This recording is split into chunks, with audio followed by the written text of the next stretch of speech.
Death came after the light. It always did. The spiral realm was vast, its depths uncharted, its tears descending like a wound through the world. Flash wraiths roamed its reach, terrible things of searing energy, held at bay only by those willing to feast on shadow. Like his father and grandfather before him, Attica had been born to hunt them. Now at 14, he stood among the vanguard, an ashling poised to take his place. His heartbeat was steady, his shade coiled restlessly at his back. Tonight, he would take his first step toward adulthood. "It's an emitter," Hadrian said, nodding toward the creature stalking the ridge below. "A small one.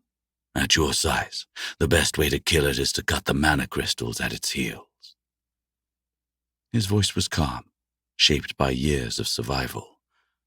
"Then, Shadow Blade to the base of the skull. Climb its back like you trained, and don't let it blind you. If it opens its mouth, you're dead. These next 2 minutes could define your future." A beat, a final weight behind the words. "Do as you've been trained." "For the settlement," Attica whispered, jaw clenched. "And the painter." "For the settlement and the painter," Hadrian echoed. He motioned to a vanguard crouched behind a slab of broken stone. "It's time. Summon your shade, Attica. Prove yourself worthy to be Shadowborn." Attica focused the darkness around him, his fingers curling with practiced control. His shade moved first, a shifting mass of ink that was both part of him and something else entirely. Every vanguard had one, a living shadow, an extension of their will. Most shades reflected their hosts, merging cleanly. But not his. Attica's shade resisted. It disobeyed. It never moved quite as it should. "Stay with me," he scolded it. The shadow slid over him like a living cloak. "Good." He glanced at Hadrian and exhaled. No nod, no approval, just that same impassive gaze. Everything Attica had learned since turning 10 had led to this moment, and no lesson, not even Hadrian's, could prepare him for what came next.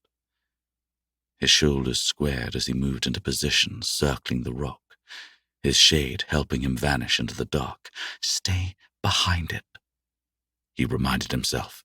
"They sense light shifts. That's why you strike from behind." Beyond, the emitter trembled with restless energy. Sinewy and angular, it raked the ground with slow, methodical claws. A faint halo pulsed around its skull, its mouth seething with raw radiance, enough to incinerate anything caught in its gaze. It dug with eerie patience, carving a shallow pit. Attica sank into the shadows, focusing on his sworn enemy, and made the call. "Now!" he hissed.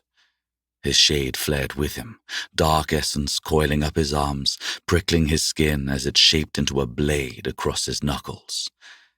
Attica lunged, darkness surging with him as the shadow blade carved into the emitter's heels, splintering the crystalline growths with a sharp crack. A garbled snarl escaped the creature's throat as it buckled. By then, Attica was already climbing, fingers catching ridges in its body, shade shifting to steady him. In a single fluid motion, he drove the blade into the back of its skull. Light erupted. A final searing pulse followed as the beast collapsed. Panting, Attica stared down at the fading glow. "I did it," he said, voice thin. "Gather its resources, lad.